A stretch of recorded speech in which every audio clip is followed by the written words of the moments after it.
Shepard threw herself into her bed and let out a tortured groan as she felt all the aches from the last mission flare up at the sudden movement before easing as she sank into the soft material. If she felt like lying to herself, she would say that the last mission escalated far beyond what she had been prepared for, and that was what left her feeling so worn out, but it would still be a lie. The price for Kasumi joining the crew was a heist at the home of one of the more influential gun runners in Citadel space. It was also something that needed to be taken care of quickly, since Kasumi was planning on using Donovan Hock's own party to get access to his vault. It wasn't the worst mission she had ever been on. Sneaking around using her almost forgotten infiltrator training she hadn't really used since end school had been kinda fun. It helped that Kasumi was good enough that Shepard really only needed to talk to some people to get a voice print or get her hands on some DNA for the vault lock. Things that Kasumi could still probably do, but was made easier by Shepard being allowed to just walk around the estate as an invited guest. Being found out once they were in the vault and having to fight her way out, eventually needing to take down a Mantis gunship on foot, something she was starting to get far too much practice with, was significantly less fun. Especially since the Master Thief was her only backup and not the Sith Lord that would have brought the whole thing down and made it seem effortless. Shepard sighed. And there was the real reason she felt stressed out. Ever since their little falling out after meeting with the Council, Shepard had avoided Revan as much as possible, mostly out of embarrassment. Once she had some time to cool off, she realized her insults at the elven woman had been over the line. Revan wasn't necessarily wrong that the Batarian hegemony needed to be controlled before the Reapers arrived. Their slave raids and pirate attacks certainly hadn't made them many friends in the intergalactic community, and Shepard wasn't naive enough to think the Reapers attacking would mean everyone would just forget about decades of attacks, but the thought of dragging innocent civilians into the firing line just to remove a threat went against every instinct she had. Still, that was no excuse to hold Revan personally accountable for the situation, especially when Systems Alliance admirals were likely thinking along similar lines. It was one of the reasons she never wanted to get a desk job. You would be forced to make calls based on numbers rather than what you believed was right. None of that thinking made it any easier to actually bring herself to apologize to the Sith, because in many ways she wasn't sorry. Sure, she knew why Revan was planning to do what she said, but Shepard wasn't going to endorse that kind of thinking at all. The whole breaking eggs mentality only meant that others would be paying the price for decisions based on goals that could be solved in other ways, even if they would take longer or be more expensive. Shepard sighed again. She was thinking in circles. She knew she needed to apologize, but couldn't actually bring herself to do so. Hi Revan. Sorry I called you evil, but I still think you're evil for going to war with a bunch of slavers to force the morons on the Council to actually prepare for the invasion of sentient starships coming to kill us all. You should just give us all your technology, because we have definitely proven that we can be responsible enough to take things seriously. She snorted. Yeah, that would go over well. Nothing she could do about it for now. Shepard just resolved herself to avoiding Revan for a bit longer until she could think of a way to make her point without straining their relationship any further. Now she just wanted to nap and recover from the last mission. Jane Shepard drifted off to sleep before she could even finish her thought. Oh. Revan was happily tapping away at a datapad while she finished inventorying the last crate the Normandy crew had recovered from her crashed ship. There were only a few more datapads to sort through, and from what she could tell there wasn't anything incredibly important on them. Some holovids, a couple recordings, and some kind of journal that Revan would go through when she had a minute, but for now she would just be glad she finally finished going through everything. She had enough parts to throw together a basic fabber and a couple other tools as soon as she was away from Cerberus and their attempts to steal her stuff. She stopped their efforts for now by coating several of the crates with a contact adhesive. It made it physically impossible to open without telekinesis, but the Force made such issues irrelevant. Revan also had fun acting like she hadn't noticed when one of the crew had gotten his hand stuck or his two friends trying to unstick him when she walked in the room. The three crewmen had stayed perfectly still for over an hour before she grew bored and left again. She released him later and reapplied the adhesive, but only after Miranda had been forced to request her assistance. "Oh, Revan.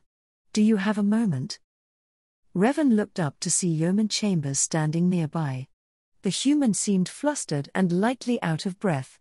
She must have hurried down here for something important then.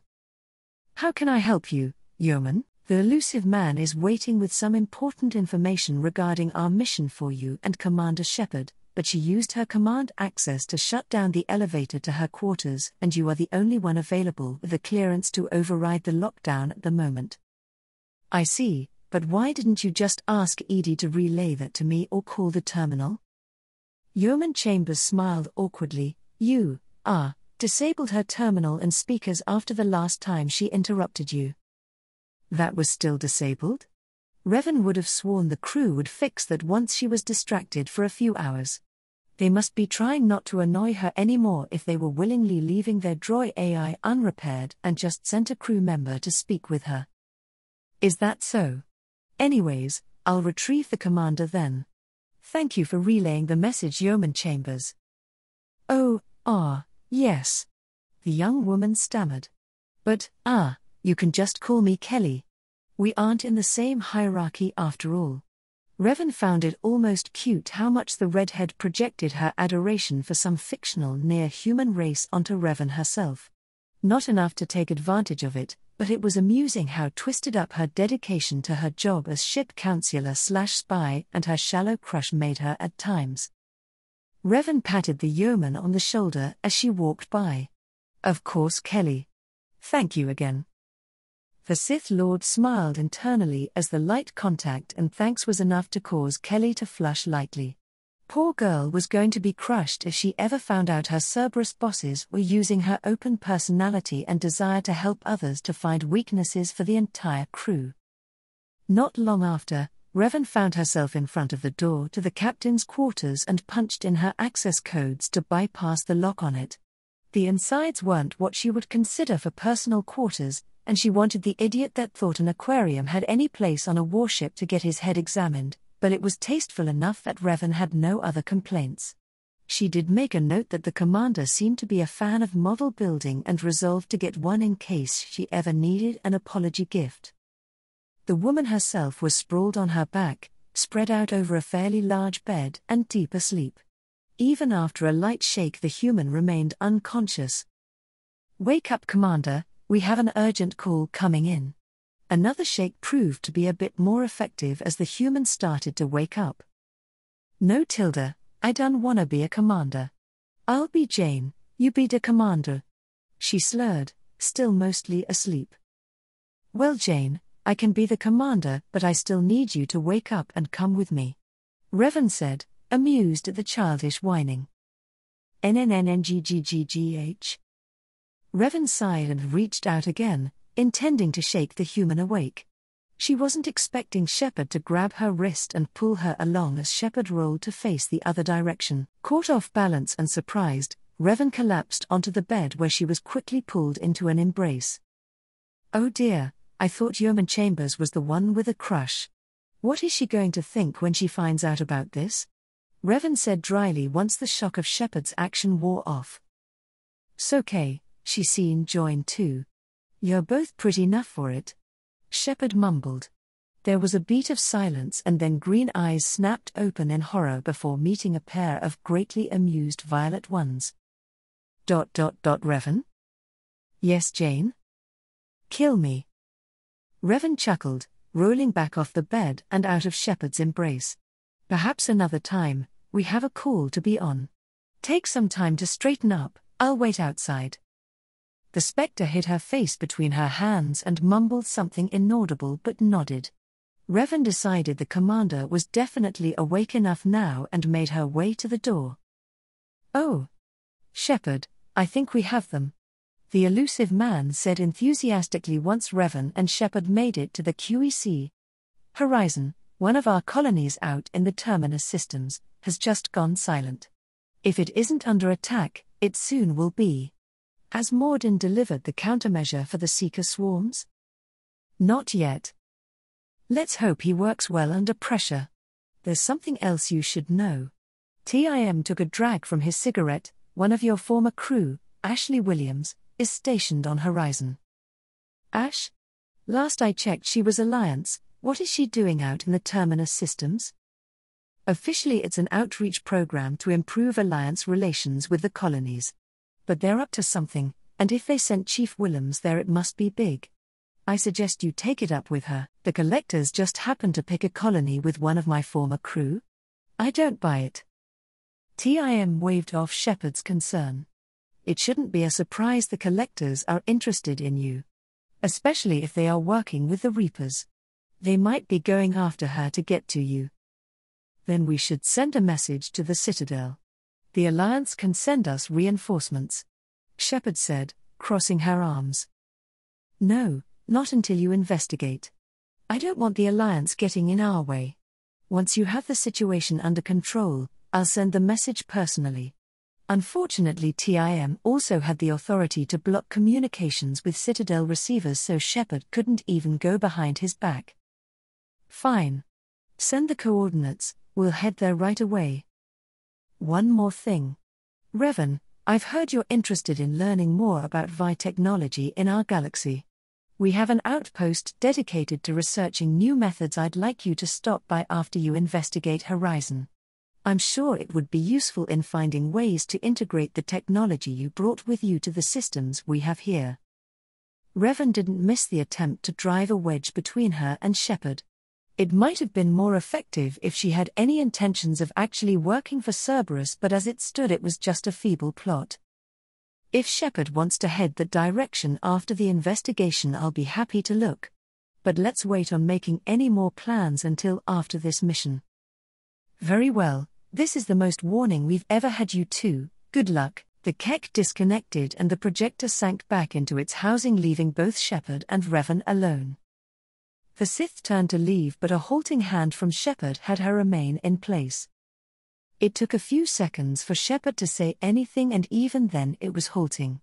Look, Revan, I wanted to apologize for earlier.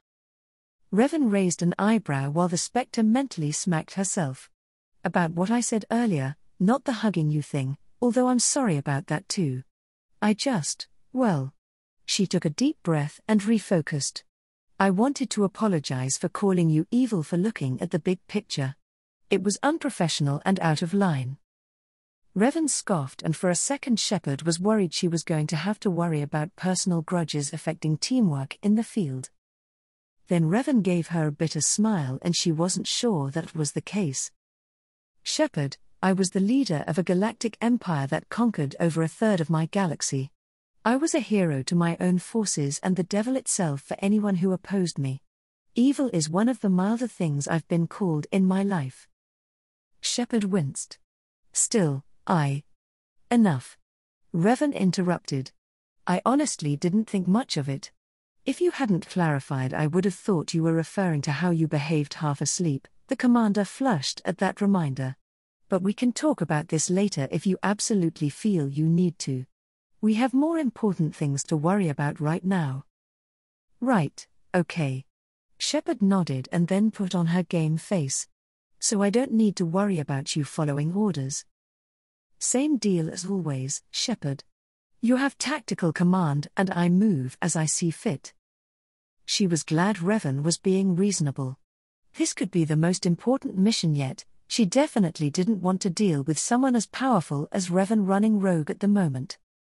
Now she just needed to worry about the adolescent Krogan, the kleptomaniac thief, and the psychotic criminal convict. Oh. The entire ground team was assembled in the hangar bay waiting on the final briefing before they headed down to Horizon. All of them were making final adjustments to armor, checking weapons, and making sure they were good to go. Mordin was off to one side, checking over his Omnitool and what little data he could after installing the Seeker Swarm countermeasure upgrade to everyone's armor just a few minutes after the Normandy dropped out of FTR on approach to the colony. The elevator doors opened, allowing Shepard, Revan, and Miranda to step into the hangar. All eyes turned to them and the rest of the team settled down.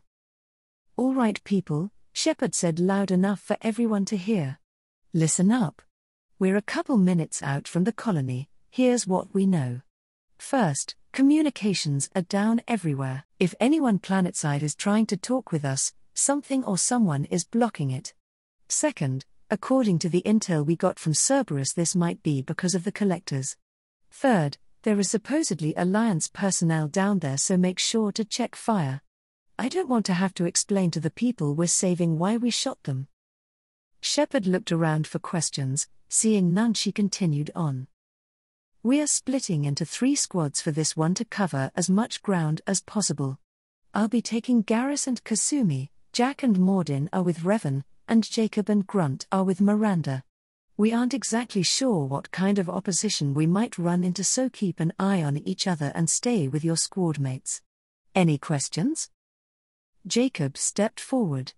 Mom, what's our objective on the ground? For now, the main goal is to make contact with the colonists and find out how we can help.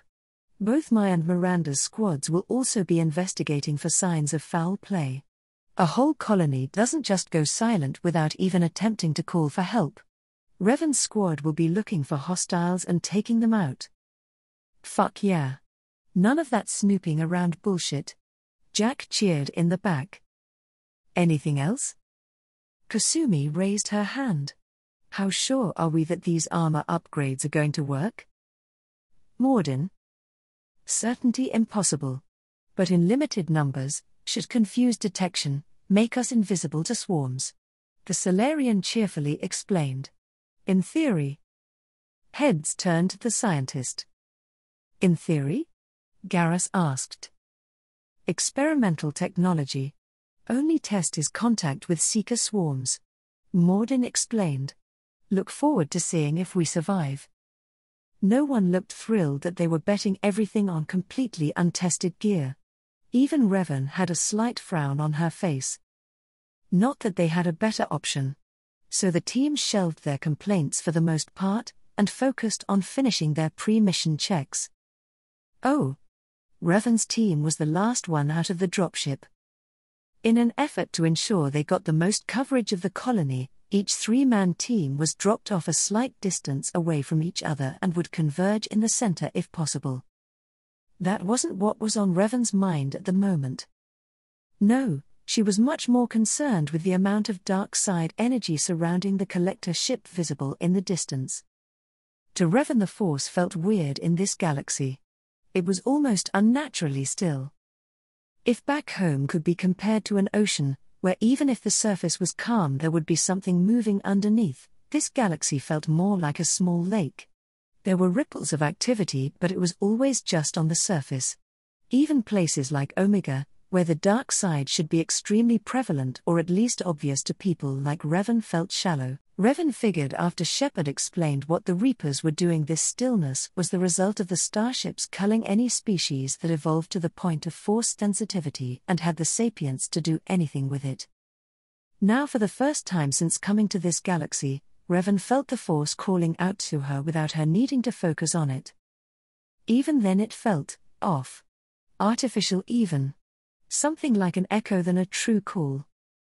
Revan had often felt similar things when she had to explore old battlefields or tomb worlds where Sith had caused the dark side to stain the surroundings, but she had never felt it coming from a ship that was clearly still in use. It was concerning, but not something she could do much about at the moment. So we doing this or just going on a fucking picnic? Jack's complaint pulled Revan out of her contemplation, and the Sith looked at her and their Solarian companion. Eager for a fight, Jack?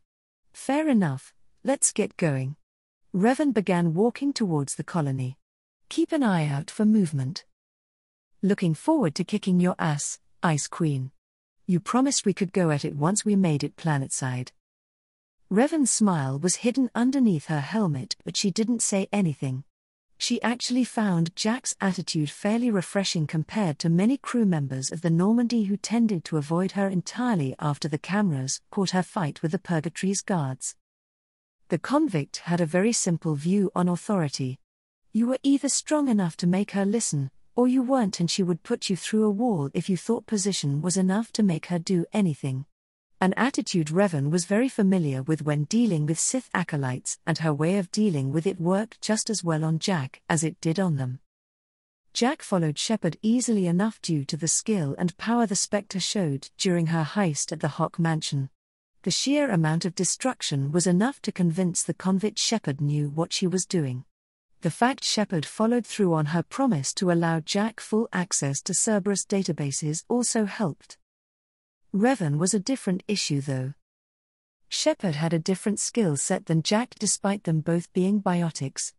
It made it easier for Jack to follow along knowing she was at least the stronger biotic. She didn't have that for Revan, and the risk of the two of them destroying the Normandy in a fight made spars unrealistic. So to both get ahead of dealing with a surly Jack and not have to deal with any property damage on the ship, Revan promised to duel Jack on the first planet they stopped on after any missions were done. Of course Jack hadn't been thrilled to take orders even with that promise, so Revan did the same thing she did to uppity acolytes back home. She crushed Jack with a liberal use of force presence, a fairly impractical technique that pressed down on a person both physically and mentally to make Revan seem much more intimidating.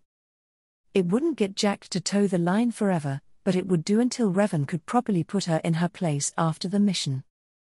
As the three of them reached the outskirts of Horizon, they could see clouds of Seeker drones flying in the distance. Thankfully, Mordin's upgrade seemed to do the trick, and none of the flying insects attempted to attack them. Seeker swarms showing no signs of detection. Upgrades functioning as expected. How exciting, countermeasure successful. Mordin commented. Seems so. Excellent work, Doctor. Revan praised before trying to reach out to the other squads. Shepard, Miranda, we've made contact with the swarms. Mordin's upgrade looks like it does the trick. Anything new on your end? Reva, King up. Unning into, lectors.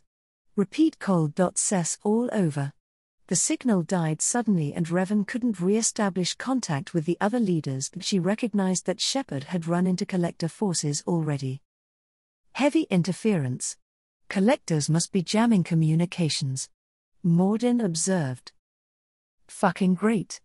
Now what? Revan unclipped her lightsabers. Now we head into the colony and kill anything that looks like a collector. Oh fuck yeah. Oh fuck off. Shepard cursed and threw herself into cover as another group of collectors turned a corner and opened fire. The insectal aliens' weapons slowly chewed through the concrete barrier while Shepard returned fire. Annoyingly, the collectors were covered in a biotic barrier that absorbed a lot of the damage she could dish out, so Shepard focused on chipping away at their shields and having Garrus or Kasumi finish them off. Shepard's shotgun boomed and one of the collectors' barriers failed. Barely a second later the creature's head exploded as Garrus shot it. Another two were stunned briefly as they were tripped up by a shockwave. One was killed by another blast of Shepard's katana, the second died when Kasumi uncloaked to the side and unleashed a storm of bullets from her SMG into the defenseless alien. That all of them? Kasumi called out. A shuffling movement caught Shepard's eye. She turned, shotgun up, expecting to see another collector, but what she actually saw was worse. Husks! She cried, firing into the swarm of techno-zombies as quickly as she could. Oh God, what are those things? Kasumi threw a flashbang into the middle of the horde and Garrus knocked over the front ranks with a concussive shot. Bad news. The Turian called back. Don't let them get close. After the initial shock wore off, Shepard began to coordinate her squad better. She and Kasumi thinned out the horde with a mix of biotics, grenades, and a lot of gunfire, while Shepard had Garrus pick off any stragglers or husks sneaking around their flanks. A couple minutes later, Shepard ejected her spent heatsink as the last husk died under gunfire from everyone on the squad. I'm not the only one who sees this, right? Shepard asked rhetorically. These look like the husks the Geth used back on Eden Prime. The Geth got that technology from Sovereign. Garrus pointed out. Guess that means the elusive man was right. The collectors are working for the Reapers. Kasumi said. Shepard scowled. It was the proof they needed, but only if everyone recognized what a Reaper actually was. Since the Council insisted Sovereign was Geth technology, All the presence of the husks would mean to those unaware of the Reaper threat was that the Geth had either sold or lost the technology to the collectors. "Hey, these things look really human. Is this one of the colonists?" Kasumi asked, tentatively poking at one of the dead husks with a toe. "No, everywhere we've seen husks, victims were turned by impaling them on spikes," Garrus answered the thief. "I haven't seen any here. The collectors must have brought the husks and are using the colonists for something else." "What the hell could the collectors want with them?" "Probably nothing good. We'll find out when we stop them." Shepard turned back to the husk and took a good look at it. "These aren't the same ones we faced before," she noted with some dread. "They are more advanced. Evolved. Still die when you shoot them," Garrus said helplessly. The Spectre didn't blame him for the callous words. They had long since known that there was no coming back from changing into a husk. Once the organic unfortunate enough to undergo the process was finished, they were little more than a puppet or a feral animal. No matter what changed about them, it was still best to kill them all as quickly as they could. "The collectors aren't getting away with more victims. Let's move out." Oh. The fire team moved deeper into the colony, eliminating groups of collectors as they went. Every once in a while they would check the buildings for any of the colonists, but every time there was no sign of anyone. "It's like the whole colony is just gone." Shepard could tell the weirdness was starting to get to the thief. Unlike her and Garrus, Kasumi wasn't quite used to missions like this, but the master thief was holding up remarkably well for someone who mainly snuck around rather than fighting through to her target. "Not quite everyone," Shepard said, spotting another group of collectors. "Looks like they haven't spotted us yet. Kasumi, sneak as close as you can. Garrus, get ready. I'm going to give them a bit of shock and awe." Her teammates nodded and rushed to get in position. Once they were ready, Shepard rounded the corner and charged straight into the middle of the drones. The one she collided with was knocked to the ground as biotic energy slammed into it. Ignoring the fallen enemy, Shepard sent a shockwave at one drone and a pull at another. She could feel her amp heating up under the sudden heavy use, but it was worth it for the effect it had on the enemy. Kasumi unloaded into the drone near her and Garrus picked the other out of the sky. Shepard herself simply lowered her katana to the face of the fallen collector and pulled the trigger. Another group of collectors eliminated. "Hey Shep, you might wanna look at this." Kasumi waved towards the building the collectors had been milling around in front of. Inside was the first human the group had seen since entering the colony, and it was clear why. The poor man was frozen in place with a look of panic on his face. The only thing he was able to move was his eyes. Shepard reached out to try and help him, but the man might as well have been made of metal for all she was able to move him. The collectors probably had a way to transport the colonists after they were paralyzed, but that didn't exactly help Shepard right now. "Looks like some kind of stasis field. Keeps you conscious, but completely helpless," she reported to the other two. "Man, if I had tech like this, I can only imagine how much easier my job would be," Kasumi muttered absently. Shepard shot the thief a look that this was not the time, and Kasumi raised her hands in chastisement. "Looks like they've been like this for a while," Garrus said as he looked over another colonist he had found nearby. Shepard shouldered her shotgun and started heading for the door. "Then we better hurry up and find a way to fix this." "Oh. HZZZTS. Revan watched dispassionately as the collector drone fell in two pieces after she struck it with her lightsaber. This was the 8th group that her team had destroyed on their way through Horizon, and the second largest as well. Clearly whoever was in charge of the collectors was determined to find out who was killing their minions. Unfortunately for that person, Revan was happy to keep killing them as they trickled in 7 or 8 at a time.